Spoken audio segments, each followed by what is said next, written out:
right, team. Thank you for joining. Thank you for being on time. So today is a different format to what we've had. We're going to focus on what we call an Ask Me Anything, which is really an open forum opportunity to just have a conversation about ID, about anything to do with my background with ID, the future of ID, and your ID. There might be just questions that have come up, and you've as you reflect on it, there's just things you've maybe wondered that you'd like to have the opportunity to ask. Ahead of time, we've had some people send in some questions, and to honor them, I will work those questions through first. So we've had 3 questions sent in, and we'll go through them, and then I've got a couple of things I'll share as well about how I use ID today, because I've had some people say to me things like, is it automatic for you? Do you have to think about it? How do you use it? What do you think of most about it? And I thought, okay, well, I'll just share some of that perspective in case it adds anything to the conversation. If there's any time left over, I thought the other thing that could be valuable to do is a live ID debrief, but not to just do it one way, but do it where I can freeze frame certain moments and explain why we go down a certain path at that time. So it hopefully helps enlighten any of you that find yourself in the same situation as to some of the nuances around doing those debriefs. So with that, let's get our session today underway. Greg, one of the questions that you sent through was about ADHD. And I'll read the question, and then I'll just turn to you in case there's maybe some additional context that you might want to add to the question, and then we'll answer it. Not just myself, but share, use the brain's trust of this group to hopefully enrich the perspectives that might come through. So the question was, has anyone ever looked for a link between ADHD and the ID, particularly for avoid verify, authenticators, completers, improvisers? So we could argue maybe all 8 directions, but is there a link between ADHD and ID? And Greg, why don't you just maybe share why are you asking this question, and okay, is it about you personally? Is it to do with someone close to you, and what's right behind that? So where I started looking was for it was the up, basically down up is where it looks like it. I'm wondering if it's prevalent because of the way that the ADHD shows up. Is basically I've been listening to Dr. Russell Barkley lately, and his whole thing is it's not a attention deficit, it's an inhibition deficit, that we can't keep our emotions separate from the moment, and that we can't come back to something when we're doing it. So it's the ability to inhibit the willingness to go to a distraction. And one of the things we talk about now complete is how quickly we use the thing, hey, a rabbit. So in the middle of anything else, we go, hey, a rabbit. We duck off to the side, or the eggs say, hey, a squirrel. And this whole ability to not stop being distracted. Then the other one is when you're in it, not being able to really focus, really hyper focus, not being able to stop that because it's really not serving you right now. And I thought, what if, there was some link that it showed up more often in people with, I'm thinking down complete mainly, first off. Then I went, hang on, then the up authenticate when they're in a job and they're doing it themselves, time fly. So it was that kind of a wonder. And my son has been doing some work with his son, so my grandson, and he's been diagnosed as that. And it's basically, he just always wants to go. There's no brakes on anything and so forth. Wonderful kid. Everything's, And then when doing it, Zach said, oh, I've got it too. And you probably do too, Dad, because now the diagnoses are different. And so I started looking at the characteristics. I said, oh, yeah, but I've just assigned it to my complete drive and my authenticate drive, right? So it made me start to think, and I just thought, you're asking questions, there's a gnarly one. Now, I know you've looked at that, so go. So can I just ask, who on this call has been either diagnosed or would say that they've got, I'll say ADD, not as opposed to ADHD, not to get, too clinical about it right now, but just the ADD framework, who would say that they've, been diagnosed with that or had that? So we've got Greg, myself, Jim, Keith, Peter, all of whom are avoid complete. right? So we could, and Ian, you too. There's a completer. And two of my kids who are both used complete, so just to throw a spanner in the works, have actually both been diagnosed. So right. So there's the answer to the question in terms of the complete drive. Let me share with you my background. So you may not know that when I first developed the ID, the population that I used for all of my research to develop the questionnaire was my local school. Some of you know that it was the school that my kids went to. There were about 50 teachers, and I used the teachers. I couldn't do the ID on the kids, but I used the teachers as my general population to work through all of the validation of the ID. And then one of the things that led to was designing class lessons, because they were so intrigued by what it was all showing. They couldn't help but want to talk about how they could use ID to design the lessons. And every Tuesday afternoon at 4:30, I used to go up to these groups called CAPS groups, and I had these groups of about 8 teachers in different rooms, and I would go around to them, helping them design the lessons that they had, or just pick one lesson that they had in mind for the next day or the next few days. And we then try and structure it so that it catered to all 4 drives. And out of that work, I mean, it was remarkable. And in fact, one of the teachers that I had the best experience with, I haven't seen for about probably 25 years, and I just happened to run into her in a restaurant about 2 weeks ago. And I said to Susie, "Oh, that's that teacher. If ever you tell me hear this story, that's the teacher I'm referring to." And I went up and I reminded her of the story. And she had kids, as most teachers do, had kids who had ADD in their class. And I thought, based on what I was determining at the time, that it would probably be the kids that are avoid complete. Not that we could necessarily test them for it, like the young primary school kids.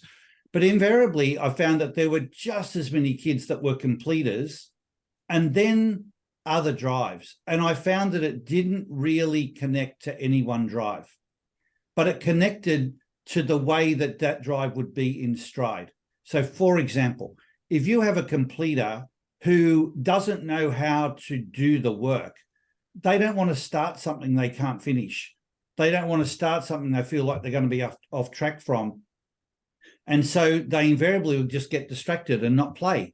And that behavior would be seen by, because if you go on, just even onto a website and you look up ADD or ADHD, there are a set of characteristics. And typically when someone is being assessed, they go through and they go, yeah, you've got that one, you've got that one, you've got that one, you've got that, and therefore they determine that you've got it. It's not the result of a blood test, for example, or something that's more like precise and cellular. It's based on an assessment based on behavior, or, you know, the way you made the comment about emotions before, Greg, that as well. But I found that every single ID, and I worked with 23 children in 1990, I think it was 1993, 23 kids that were on some form of medication for ADD and ADHD. And they were all, and I did do the ID on most of those kids, and I found all shapes and sizes. But mostly, it wasn't about bad behavior. It was about distracted behavior. So I would say there's firstly a lot of people that are misdiagnosed. They don't really have something that's like a medical issue. It's just to do with they're not as in stride as they need to be, and being kids, they don't know how to manage that. So it shows up very differently to, you know, what might be on the Google screen. And my question to most parents was, what do they focus on? Because back then it was seen as the lack of ability to keep your attention. You know, you didn't stay focused on the role, got distracted, misbehaved. And my question always was, what do they focus on? What do they hold their attention on? There was always an answer. There was always something. Might have been skateboarding, it might have been science, it might have been a computer game. And I'm like, okay, so they can do it. We just need to find out what it is about the computer game or the skateboard or the science experiment that keeps their attention. And if we could then transfer that elsewhere, let's see what happens. And within 6 months, I had every single child off their medication. It was a remarkable experience. And frankly, I got ridiculed for it. I got told that I was putting trying to put the problem onto the parents and the teachers, and it wasn't the kids. And I didn't want to spend my time arguing that stuff. I just thought one day I'll write about it in a book, so it's in the book. But the short answer is I found it to be a relevant issue for every single ID, and have since validated that, like we just did very, very quickly then, and when we saw there are avoid complete people but completers. And I think it has a lot to do with whether people are having their needs met. I think that's true for maybe 90% of the cases. I think there are some very genuine ADHD issues where people do have things going on that are beyond ID. But I think there's a majority of people that can be managed much better by, if people around them, teachers and parents, were a little more open to the different style that child had, and then could help them work more in stride. So I'll just stop there in case people have got a reaction to that or something else they'd like to add. Can I just add Hey, Paul. something? Oh, sorry. Go. Can I go? Oh. Keith, go. I was going to say that I think that one of the things that we also have to be aware of is the other side, which isn't the ID side, the conditioned behavior and the impact that big tech has on attention. And if you want to find out what they're really doing to your brains, go read a book called Stolen Focus, which is all about basically big tech's conditioning us to have zero attention. And I suspect that the growing number of HDD diagnosed kids is to a large part related to that. So Paul, it's interesting because I tend to agree with you. I don't think ID per se has anything to do with whether you are actually ADHD. And I'm not even sure that ADHD is actually a disease or an ailment or whatever. I think it's a medical thing that was convenient and is convenient. So I think it's bigger than ID. I think there's other pieces that play as well. That's my 2 bits worth. Okay, thanks, Keith. Great book to read if you want to. As I say, I don't get any commissions for selling it, but it's called Stolen Focus. Thank you. Greg, were you going to, did you have something you want to A lot of the remedies that are showing up for people, the kids who have this, again, I've found a YouTube through my son called from Dr. Russell Barkley, and he's got this whole series of talks on it. The remedies were often you had to put you had to take the time and put it in front of them. They couldn't see in the future. They couldn't look for, they'd know what to do, but not do it. And so you had to have tokens and reminders and stuff. And I'm thinking so many of the strategies are what we use for our down complete people that put the clock on, make a promise to somebody else, make sure you're held accountable, because there's a no inhibition of wanting something and then getting it later. It's like that's been shut down. So he likes to call it an inhibition deficiency syndrome rather than an attention, because the attention's fine, right? And your point, Keith, the constant reward and constant feedback of the technology usually on the screen, that's why they can be absolutely locked into the screen, because they're constantly changing, it's constantly giving reward, then the next one, then the next one, there's no lag. So it really feeds into that not wanting to have to wait for the future. I think there's more to this between his stuff and what we're doing. I think we're on the verge. This could be, particularly with the technology. I just got really excited. I think for me, we've got to be really careful of, and one of the things I really do have a concern about is labeling people, but especially labeling children, because they carry it with them forever. Even if it proves not to be true for them down the track, there's still something that they carry with them. So I think we've got to be very careful. And I've found that whilst when you look at a lot of the attributes of ADD, it looks like avoid complete. I mean, I've had the benefit of actually working with all these kids, and I've found that it wasn't just the avoid complete kids. They were, honestly, just as many people were completers. I found authenticators. Now, obviously, we're not just one drive, it's the combination. But I found that all IDs could, if they weren't in stride with who they are, they'll exhibit some form of stress. And one of those forms, it could be in an illness, but it might be in the way that they apply themselves with their focus.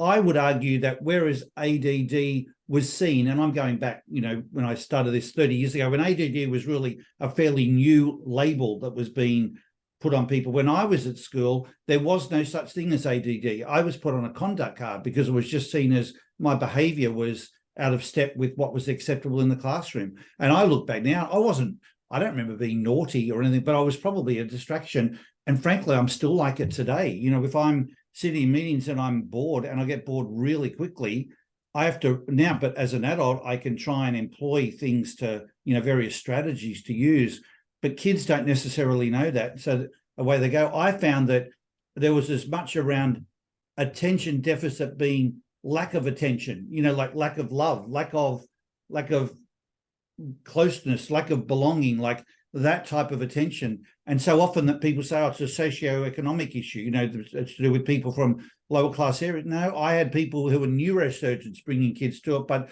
when you dig into what's going on, there could still be issues where there was, you know, dysfunctional elements in the family. There was a lack of attention, not in every case. So you just have to keep a very open mind. But if you address whatever the issues are, whether it's to do with lack of love, recognition, attention that way, or whether it's to do with them being out of stride, I found in probably, well, all of the cases I work with, but I'm just not willing to say it's true for every single case, because I also experienced some people where they needed medication as like a Kickstarter, and then that helped course correct. And then the strategies that we used were a more sustainable, permanent solution, and they were able to get off the medication. I had that with one of my stepchildren. So, you know, I just think we've got to stay open rather than running with a label. Stay open to trying different possibilities, and invariably there can be a lot of improvement available, and we can keep the label away. All right, let's move on to the second question that I received. Jim, you sent a question in, which was, is there a relationship between dyslexia and high improvisers? So do you want to add any context to that question, Jim? Is this about you personally? Is it about someone you know, or is there some other reason for asking the question? No, it's more of a matter of having done thousands of IDs now, and I used to introduce myself about what I've achieved, and that just that's just the wrong way. So now when I run a workshop, I always say, remember that delinquent kid at school, you wonder how they turn out while you're looking at them, and I'm dyslexic, and straight away that makes the workshops programs much more real. And what's interesting is the number of people who come up to me privately, sometimes afterwards or publicly, say they're an improviser, say they're dyslexic or have a degree of dyslexia. And when I look at their IDs, I just see more of dyslexia in amongst the improvisers than any other of the quadrants. Well, thank you, Jim. So let's again ask the question of this group: who on this call has, or I don't know whether you have it or had it, but has a history of some form with dyslexia? Can you just put your hand up if you do, or if you're not on screen, maybe just put something on the screen. So there's Jim, Cliff, who else? Vanessa.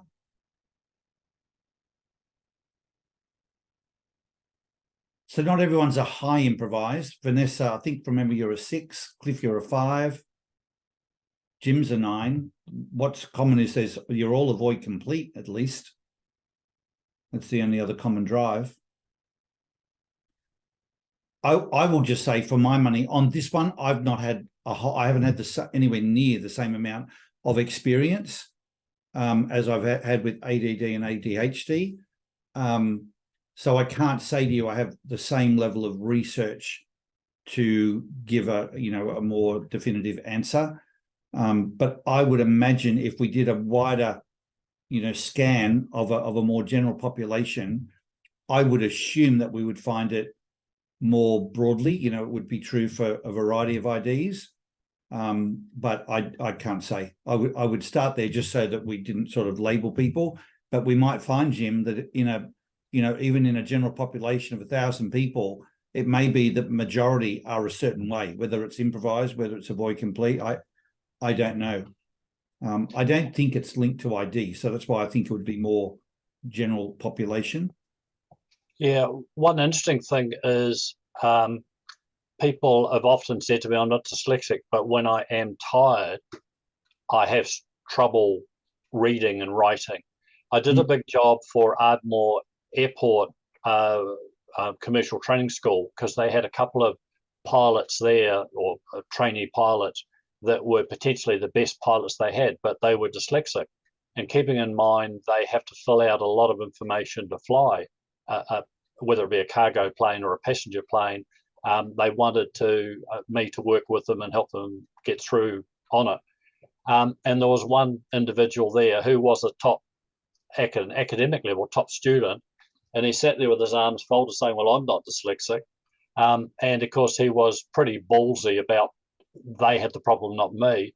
So what I do know is that that's my frontal lobes, and I do my sophisticated thinking, and that's my amygdala, my fight, flight, get me out here. And when my adrenaline levels get too high, then I really go dyslexic. So I thought, right, mate, you're so cocky, let's bring you out because you have the potential to kill a plane load of people. And I first of all went up and man-touched him and gave him a bit of a hug from the back. I said, come on out, you're volunteering. And that, of course, freaked him. And then I got him out there and said, I want you to write fueling 11,111 litres and write that on the board, please. And, of course, everyone goes 11111. And I said, well, you've just killed 35 people in an aeroplane. And he goes, what do you mean? Well, I said 11,111. So you've taken 100 litres out of the fueling sort of thing, and just pushed him a bit more. And it was fascinating. He actually went total dyslexic in front of the audience and said, I've never been dyslexic in my life. So the one thing I do see is there is a relationship between fatigue and fight, flight, fright.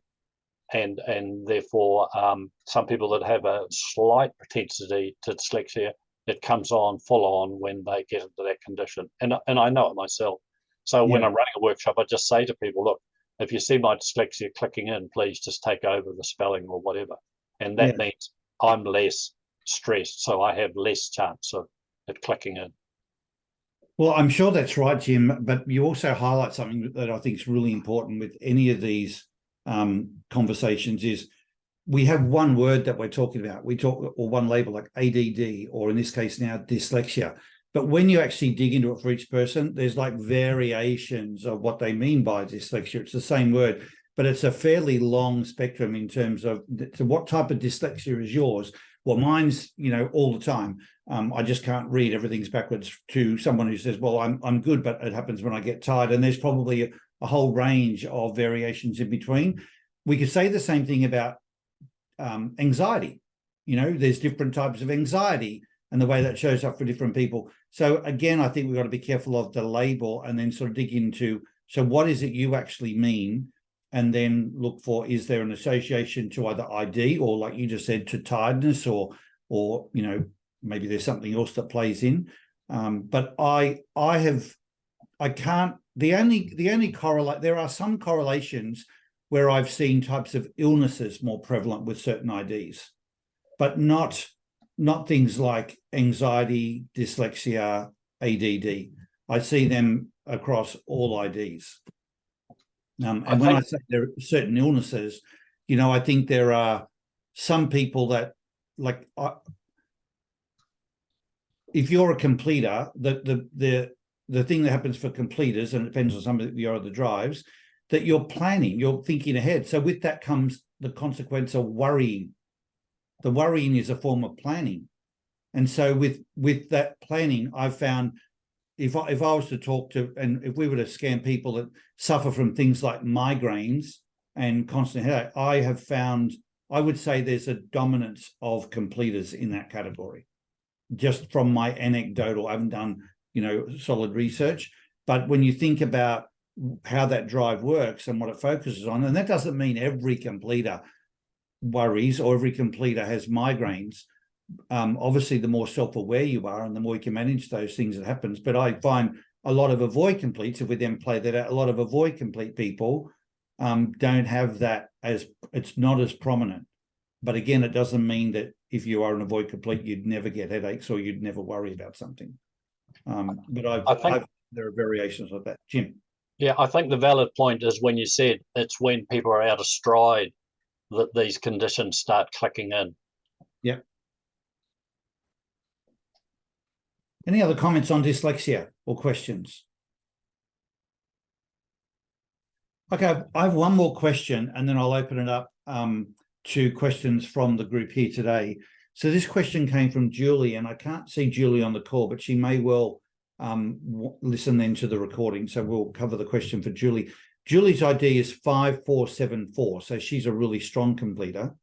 And her question, which I know a number of you on this call probably relate to, is how to do better with self-promotion.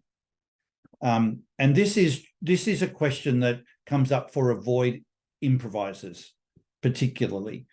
So she said, so many times I see others getting recognized for much less impactful results.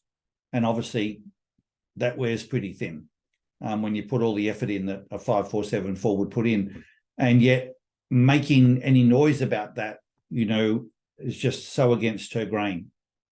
So I will say, with hand on heart, if there was one issue that comes up that I feel we haven't yet come up with a genuine strategy to mitigate, it would be the concern about self-promotion, lack of self-promotion for the avoid improvise drive. And I would love to hear from this group whether there's anyone who is an avoid improviser that feels that they've come up with a strategy for themselves to do better at, you know, messaging the value they bring. Okay. Well, if I may, yeah. Look, my strategy was, because obviously the sales talk wouldn't work for me. My strategy was to simply let my work in a work context particularly speak for itself.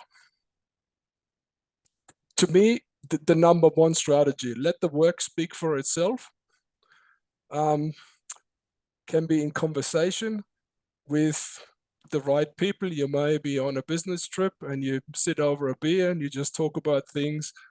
They're clever enough to see what's going on. So I've always then, and the other thing I've done is, I've always had either project teams or let's say business units with teams. I would give the credit for the things we've done to the team. The people that sit above me know that I'm leading those teams anyway, so I don't have to actually tell them that, right? So it's another way of let the work speak for itself, but not having my day in the sun, stand there and trying to beat my chest. Give the credit to someone else. 90% of the time, the right people will know what's happened without me having to sell it. So that's really what I've done. Yeah. Okay, thank you, Peter. I will say, I think that's the issue though. When people raise this, they say, I'm realizing that the work doesn't speak enough. You know, like it doesn't mean the quality's not there, but I've done the work with the hope that the quality would speak for itself, and yet somehow it's like either it's not speaking loud enough or the other people aren't noticing or listening.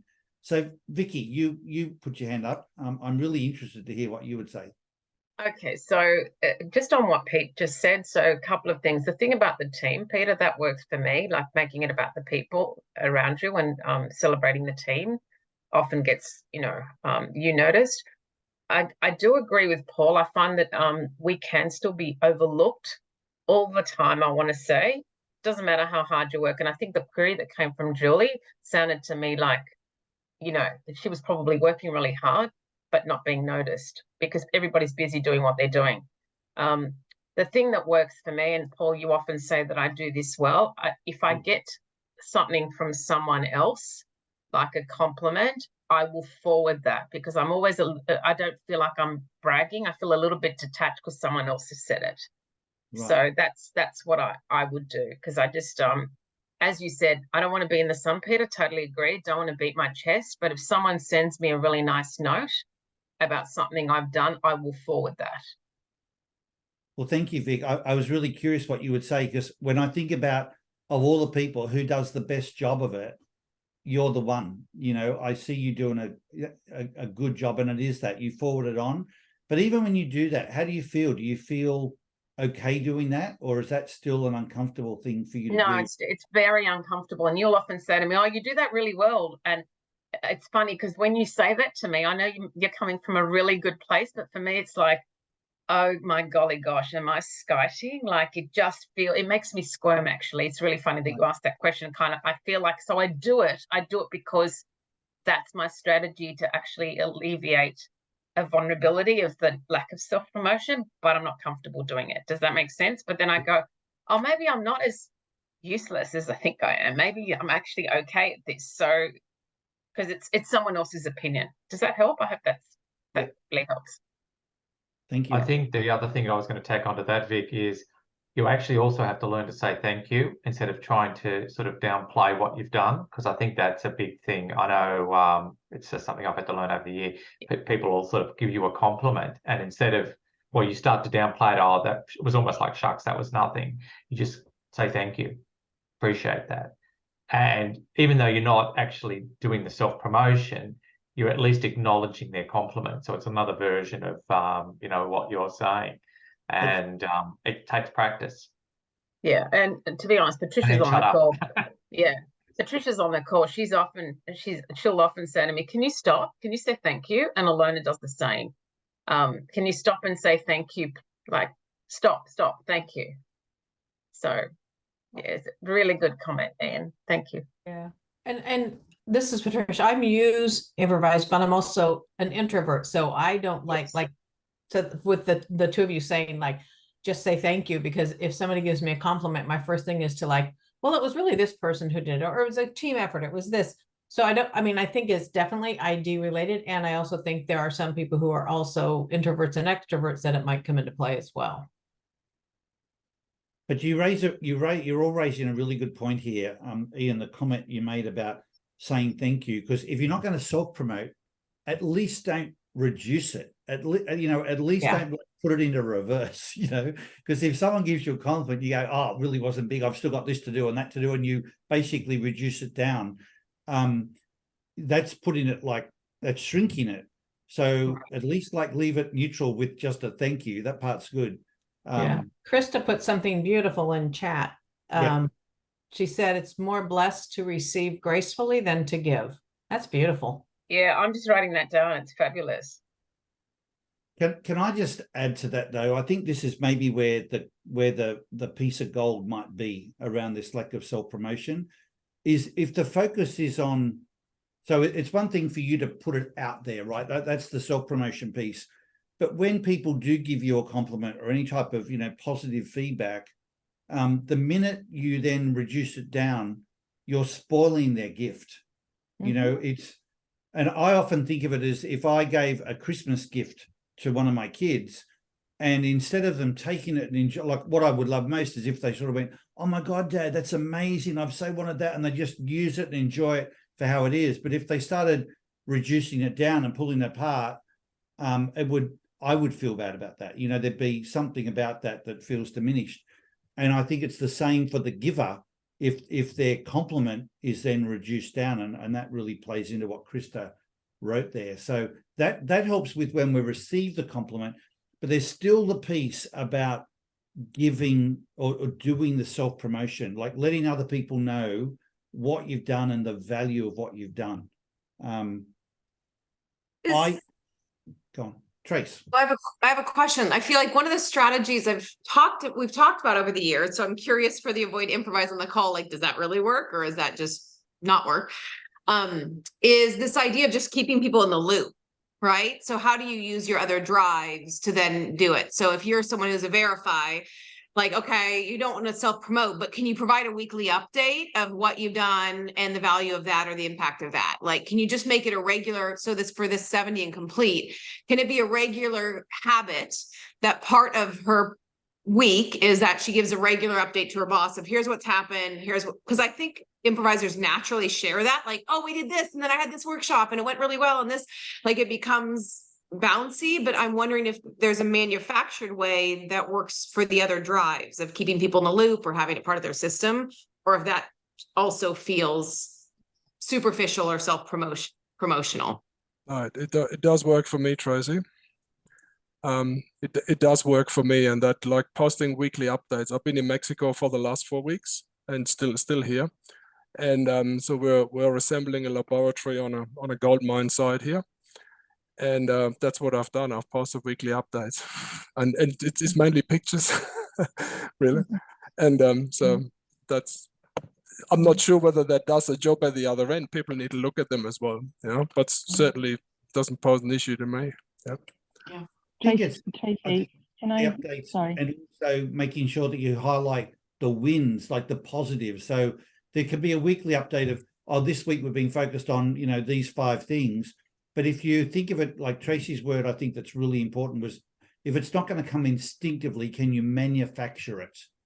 And if, as long as when you manufacture it, you're not just talking about either the issues that are on or the things you're working on, but think about some of the positives. What have we actually achieved this week? What are some of the wins? And you share them. That's, even if it's not as much or as good as what an improviser might do more off the cuff, it's still better than sharing nothing, because a vacuum is, you know, giving of no value. So at least sharing the update with some focus on the positives is better than saying nothing. Krista, sorry, I didn't mean to cut you off. Yeah, just to go to Tracy's point, and I am pretty tragic at this. I think I've got, like other people as well, I've got a number of kind of onion skins around it. You know, my father was always sort of, you know, anybody's big nosing or blowing your own trumpet or whatever. So I kind of hear this little voice in my head too. But I think the engaging other people to be your champions has been the biggest thing for me, you know, whether you know, and Tracy would be an example of that, really. So I think, you know, if you know who, yeah, if you've got sort of key people who you know that have the ear of who needs to know or whatever, I you know, that's partly worked for me. This has been something. So sort of find your champions and your support team in that sense. And it helps if they're an improviser. Just kidding. Yeah, it's true. No, it's actually essential that they're used improvise. I think you're fortunate. Everyone around you is a champion for you, Krista. Oh, well. Everyone I know. All right, guys, does anyone have a question now that's on your minds? Something that's you've been wanting to ask or share with the group? Question about your own ID, about ID in general, the background of it, the future of it. This is your time. Paul, this doesn't land the wrong way, but pretty much everybody that I'm looking at has been around for a while and we're all showing grey hairs. I'm wondering what your plans are for the next 10 years and whether you plan to carry on, particularly with Link Up, in terms of when you're 85, will you still be pushing your Zimmer frame around and doing ID? I have no plans to retire. I actually dream of being in my 90s still doing what I do, you know. I think it'd be really cool to have that level of experience and contribution, and for me still have the passion and purpose in what I do. A friend of mine recently said he's not retired, but he's not required. And I thought that was a really good thing to strive for. So I hope as the years go on, and for me, you know, there are a number of things now where I'm not really required. Certainly when it comes to all things technology in the business, I'm definitely not required. I'm still required in some of the sales areas, but I can see with the people that we're building into our business now, they're just awesome. And, you know, there's a lot that's occurring that I'm not involved with. So I hope soon I'll be in a situation where I'm not required as much as what I am, and then what I am contributing is purely from a place of passion and contribution, and not because I have to do it or there's no one else that could do it. But yeah, the purpose and I still find myself getting emotional, you know, when I talk to people about their ID. I'm staggered for me that for someone who loves variety, that I can be doing a one-on-one debrief on somebody where I'm not earning any money for it. I'm just doing it purely for the passion of it. I still get a massive kick out of it, and I'll drop other things to do it, you know, and I love, and I feel very privileged that I found something as a calling that lights my fire every single day and makes me want to be at my best for whoever it is. They could be 15 years of age or 85 years of age. I still want to try and make the biggest possible contribution. So I don't see that changing in me. I see that, my participation or being long-term, but the need for it maybe not being the same. And then as for the future of ID, Keith, I actually see us going through, various stages of our development. Right now, a lot of our growth, which is partly for getting ID out there and partly for building our infrastructure, is coming from our focus on the enterprise market. But as we go through the gears, I can see us building a much bigger channel partner market of coaches and consultants, and then ultimately focus on the consumer market. But they require very different infrastructures, and we've got to build our way into that. And thirdly, I would say I don't see myself necessarily selling the business. I don't have an exit plan, either for myself personally or for the business. I broached that topic in 2017 when I went looking for venture capital.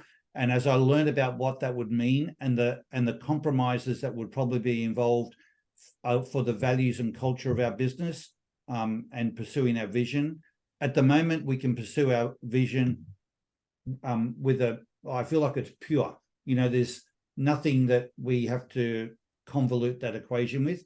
I don't have to justify myself to shareholders or investors or, have the focus be about the money. And so if an opportunity came up that I saw as phenomenal for the either acceleration or expansion of our vision, which is how I assess pretty much everything, then I would definitely look at it. I'm not saying it's forever off the table, but I just can't see where that's going to happen. Ultimately, I think our succession plan is about having the right people on the team, and potentially would be like an IPO if it was to eventually go to that place. We have some pretty aggressive business goals for the next 3 years. They'll probably put us in a position to consider a number of those options. But right now, we can fund it internally. Everything's going great. I'm delighted with how the business is doing, and I see us going through those cycles. I don't have a set time on it. It's more just when it's right, we'll call it, but I can see that's the pathway. Enterprise to the channel partner business takes us to the SME market, which is a huge international market, and then ultimately the consumer space as well. And it's not that we don't do any work with any of those until then, but the emphasis will shift as we continue to evolve. How are we doing on our vision? Because the vision is everybody in the world would know their ID. So there's 8 billion people or something in the world. How many IDs have been done in the 32 years? Yeah, so if we measure the vision that way, we're a long way short. And if you've got suggestions on how we can do it faster, I would love to hear about it. Because for all that, I've tried, I haven't had that happen. So I'm definitely open to any ideas that help accelerate or expand our vision. And part of the trajectory, though, Paul, if you show the trajectory, like, is it like the curve is accelerating, like we're on an accelerating curve up, or like definitely. Yeah. So even now, if you look as recently, even as the last 3 months since we launched the new platform, and you look at the number of IDs that are getting done through our sales, we're now selling and able to sell a lot more IDs at scale than we've ever been able to do before. So, but that's still not in the millions, to Keith's point, So one of the things we've never really invested in, we have invested in it, but we need to put a lot more horsepower into it, and we've got to grow into that space, is the right type of marketing machine that can get more brand awareness out there and then be able to scale to support that. So that's coming, Keith. That's in our sights for the next 12 months. That wasn't a criticism in any way. It's just when I think about the vision, and I'm only realizing this now, it's always been there, but it hasn't really grabbed me by the heart and soul and said, this is what I want to achieve. I just work on the basis that everybody I come into contact with, I want them to do their IDs. So yeah. I wondered, it's such a big, hairy, audacious goal that a smaller vision might get us there sooner. Well, we actually slightly adjusted our vision last year, because that was a frustration to a lot of people on our team, that it's like we're not making as fast a stride. But when we changed it to say that everyone in the world can also be in the mini worlds, because there's a lot of mini worlds where if you think even of families where people know their ID, use their ID, and it is our vision alive, and that's just over the course of time, you know, it will become more pervasive. And we are accelerating. To Tracy's point, we're definitely accelerating. There's more IDs getting done per year. You know, that's definitely improving. And I think we'll gallop ahead from here. We've got a lot of good, solid infrastructure in place to now handle that.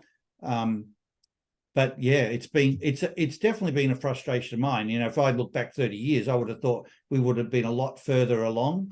With my idealistic streak, you can't help but notice other companies around you that, you know, started at the same time as us, and today they've got worldwide coverage. They're worth billions of dollars, and we're not there. And you know, for whatever reason, we're not there. It's not because of ever straying from the vision. You know, like it's not like it's just a set of words. I mean, everything I think about every day when a decision comes, you can talk to someone like Tristan about this. My question is always, is it going to accelerate or expand our vision? If it is, let's do it. If it's not, I don't have the same interest. And we've invested in, like a couple of years ago, some of you might know, we spent a lot of money and time investing in a marketing firm to outsource that whole space to get them to help drive our momentum. And that was just a futile effort. And I know, like happens with a lot of people, you might have to recruit 3 or 4 times before you get your, you know, great person or great firm. So I definitely haven't given up on the marketing side, but we've got to be able to afford to invest in that space as well, and we're building towards that. Thank you, Paul. But again, if anyone has any suggestions, please put them forward, because I would like, you know, people or methods that you think could help significantly accelerate. I'm definitely open.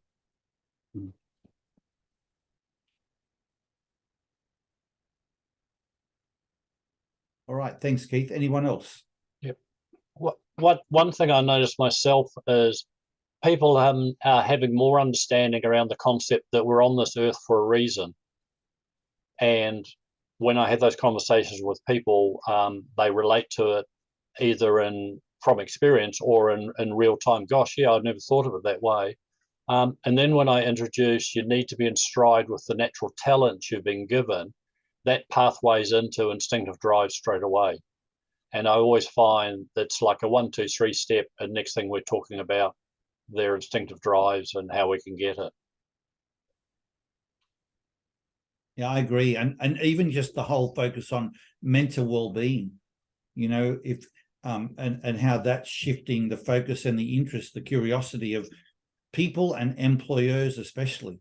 You know, when I started my career, the whole notion of people drove to went to work, and I remember even like workers' compensation insurance, it would say, well, were you at work or traveling to or from? Because if outside those boundaries, the employer's got no interest or responsibility. It was very defined.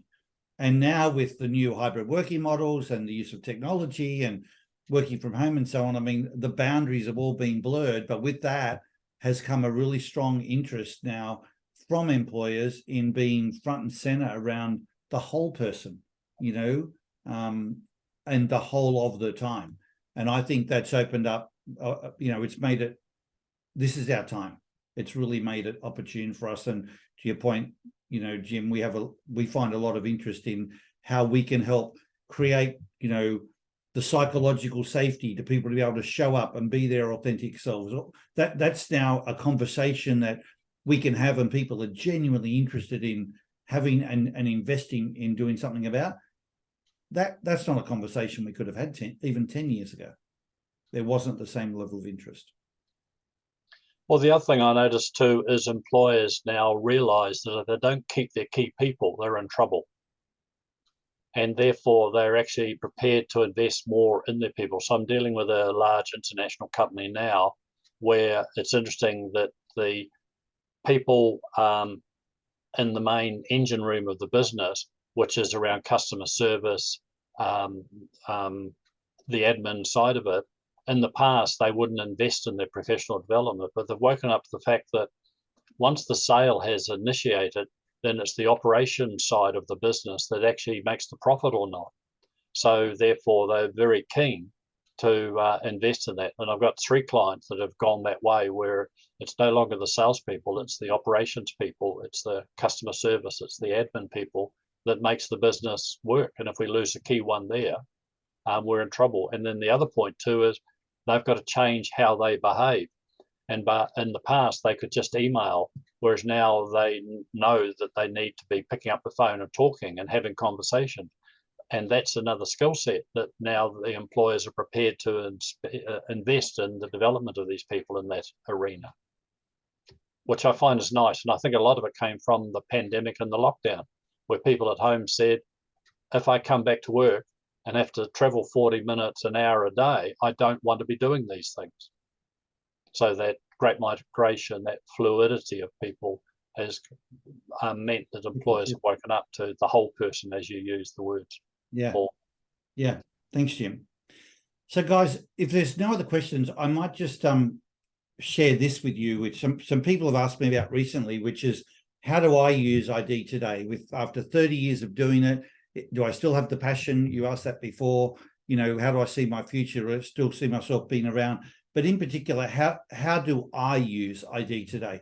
And so I've actually spent a bit of time thinking about this so I can honor the question and honor the group. You know, like, how do I use it?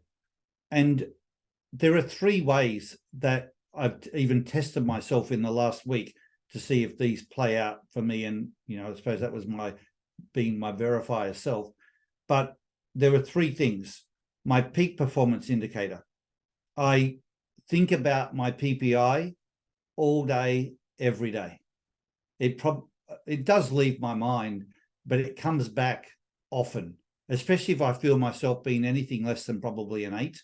I'm just always, I can honestly feel in my heart I would be virtually always an 8, 9, or 10. It would be very rare for me to be, you know, well, I'm not always a 10, but I'm 8 or 9, but it's definitely on my mind. And it starts from the minute I wake up, when I've got to go to the gym and I'm feeling like, oh, I don't feel like going to the gym. I'm like, what number do you want to be today? You know that's your best way to start. So off I go. And, you know, whether it's that or whether it's the way I dress, you know, what I wear, there's plenty of times where I put a shirt on, I'm like, no, it hasn't got the right energy. So I'll change the shirt. Okay, that one's better energy. Sometimes I need the color, you know, sometimes it's the whole outfit. But there's a lot I do to make sure that what is around me keeps my energy up. So the PPI is a really big part, but that's the principles of ID. That's not my ID itself. You know, I'm aware of what I need to be in stride. And so much of it for me is positive energy. Of course, being a 1 in Authenticate, I'd always need to be doing something that was very purposeful and idealistic and true to my values. But I'm really blessed with living that every day with ID. So it's not something that I need to be reminded of or manufacture. To Tracy's point, what I am really conscious of is, am I being a congruent representation of what we stand for? And that's what I hold myself accountable to every day. Okay, that's PPI. The second piece is communication. This is probably where I use ID, like where ID is on my mind, like 100% of the time, is when I know someone's ID, it's how I interpret their communication.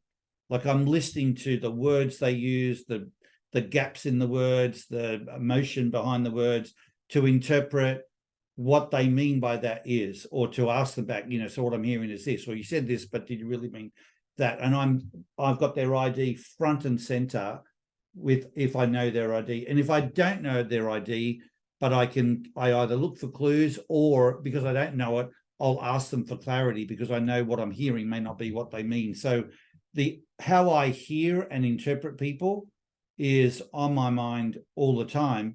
And then when I'm communicating back to them, I am constantly adjusting how I speak and what I do, and whether I interrupt them or don't interrupt them, or who I have go first. If we're on a group like this and I see someone goes to talk and someone else doesn't, I'm like, okay, who's likely to, you know, who's the avoid complete that's likely to lose their focus quickly? I'll get them first and I'll tell that person I'm coming back to them. But it's all based on their ID. And that's going like flashing through my head all the time. That's you know, how I use it from a communication point of view. But a lot of my facilitation is, I feel like I've got, you know, drums over here and piano over there and violin over there, and I'm based on ID and who goes first and what they say and who do I pull that question from. I'm always thinking that person's going to talk longer because they're a verifier going to explain their example. So I get someone to say something first, so we keep it succinct. You know, I'm thinking like that all the time. And then the third area, and I'll open to your questions, is just an endless curiosity. So when I hear someone say something about OneDrive, then I'm then thinking, okay, if that's true of that drive, what would be the equivalent for the other 7 directions? And I'm always looking to figure that stuff out. So even the other day, if someone said to me about what I mentioned before about anxiety, and they're saying, well, I've got, you know, anxiety, I suffer from anxiety, and it comes up for me and it looks like this.